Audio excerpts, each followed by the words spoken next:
Salut tout le monde, pour l'anniversaire de Dua Lipa, je vais classer ses musiques en fonction de ma préférence. Donc, on commence avec la plus récente qui s'appelle Illusion, que j'ai eu un coup de cœur pour cette musique, car elle est toujours entraînante, mais elle reste quand même en A, car il y a meilleur que ça quand même, hein. On est d'accord, mais ça fait côté un peu très rythmique, un peu très dansant, je trouve. Du coup, j'aime bien. A. D'ailleurs, le clip aussi, j'adore parce que c'est dans un parc aquatique et j'adore l'univers du clip. Training Season, en termes du clip, j'ai pas trop apprécié parce que elle est juste assise en train de boire un café, donc ça ne raconte pas tant que ça. Mais en termes de musique, je pense que je peux la mettre en B parce que elle est pas meilleure que Illusion, mais ça pouvait être la chanson du printemps, comme on dit. Et puis, elle passe souvent sur les radios, donc on l'écoute souvent et on l'aime bien. Houdini, là, je ne sais même pas comment la placer, parce que tout le monde la classerait comme moi. Tout le monde la mettrait en S. Tout le monde. Parce que vraiment, cette musique, c'est la musique qui a fait tourner Dua Lipa. En fait, avant, elle était complètement différente. Elle a eu des succès avec Future Nostalgia, avec son premier album Dua Lipa. Mais là, en fait, c'est pas un succès qu'elle a fait. C'est carrément un succès mondial dans tout le monde. Elle avait fait un succès au Royaume-Uni et en France avec ses deux albums. Mais là, avec son radical optimisme, elle a fait un succès mondial. Donc, Houdini, c'est la meilleure musique de Dua Lipa pour moi. Dance the Night, bon, bah ça vient du film Barbie, donc forcément, j'ai bien aimé, hein. Je pense que ça reste un de ses best music, mais est-ce qu'elle mérite la place de S? Je ne pense pas. Je vais la mettre en A, comme Illusion, parce que Illusion et Dance the Night, c'est vraiment des sons qui sont très rythmiques, très entraînants pour aller en boîte de nuit, mais je ne vais pas la mettre en S. Potion, c'est une musique avec Dua Lipa, mais de Calvin Harris.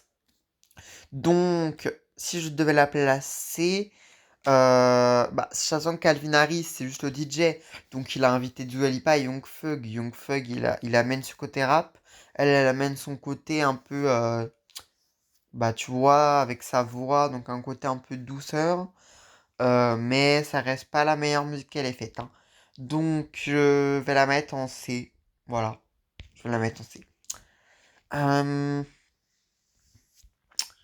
Sweet the Spy avec Megan Thee Stallion, je pense que c'est une bonne collaboration. Parce que mais Megan Thee Stallion a fait mieux, hein, cette année avec Okane Kasegu et tout. Mais là, avec cette musique, elle a pas bien marché, je trouve. Elle aurait pu faire mieux en fait la musique, hein. Parce qu'en vrai, Megan Thee Stallion, elle avait du succès. Avec d'ailleurs WAP avec Cardi B. Ou alors avant avec Savage sur TikTok, avec Beyoncé le remix.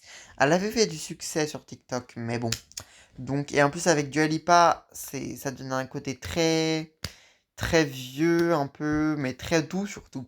Donc, je vais la mettre à la même place je vais la mettre à la même place que Training Season. Non, que Potion. Je vais la mettre en C. C, ça veut dire moyen. Love Again, oh là là, je l'ai écouté dans toutes les pubs de Kinder. D'ailleurs, je sais pas pourquoi elle apparaît dans toutes les pubs de Kinder.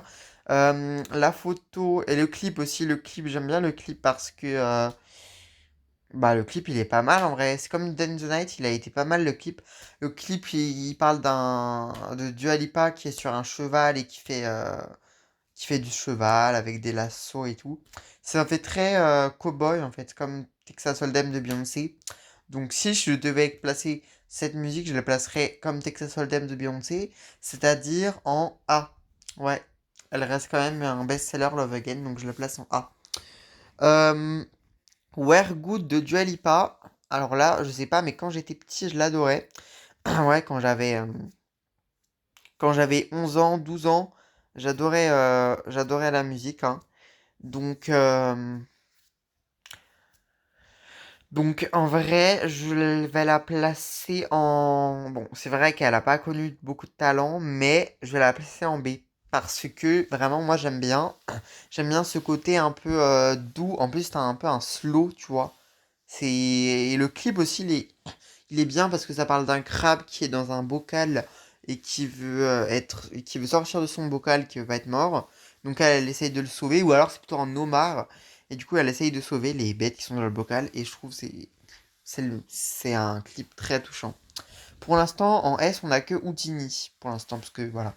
Prisoner avec Miley Cyrus. Alors, en vrai, c'est Dua Lipa l'invité là-dedans. C'est pas Dua Lipa qui a invité Miley Cyrus, c'est l'inverse. C'est Miley Cyrus sur son. D'ailleurs, il y a marqué un cœur. Et ben, c'est dans son album Plastic Hearts qui est sorti en 2020. Et c'est grâce à elle qu'elle est invitée d'ailleurs. Donc, si je devais la placer, Prisoner, je la placerais en C. Oui, parce que elle m'a pas fait beaucoup de. Elle m'a pas rendu ému. Non, elle est juste. C'est une musique à écouter, quoi, comme ça. Mais c'est pas une musique qui va nous faire danser ou une musique qui va nous endormir. Voilà. C'est une musique juste à écouter. Donc, c'est comme. En fait, la C, je pense, c'est les musiques à écouter comme ça quand t'as envie, quoi. Il n'y a pas vraiment de genre, en fait. On passe à la suivante, Fever. Bah, bien sûr, un iconique avec Angèle, forcément, on pouvait pas l'oublier, celui-là. Celui-là, il part direct en S parce que lui aussi, c'est un iconique. Angèle amène sa voix douceur. Déjà, elle l'avait emmené cette année sur Kavinsky avec Night Call à la télé dans les Jeux Olympiques de la clôture. Alors là, en 2020, elle avait aussi cartonné. Et je pense que c'est grâce à cette chanson qu'elle a cartonné cette année avec Kavinsky, hein. C'est parce qu'elle était déjà forte à l'époque, hein. Et 95, Brawl, enfin, elle a cartonné partout. Donc, je la mets en S. Levitating, en fait, je les ai pris de Wikipédia. Donc là, on a la version Madonna et là, la version avec DaBaby.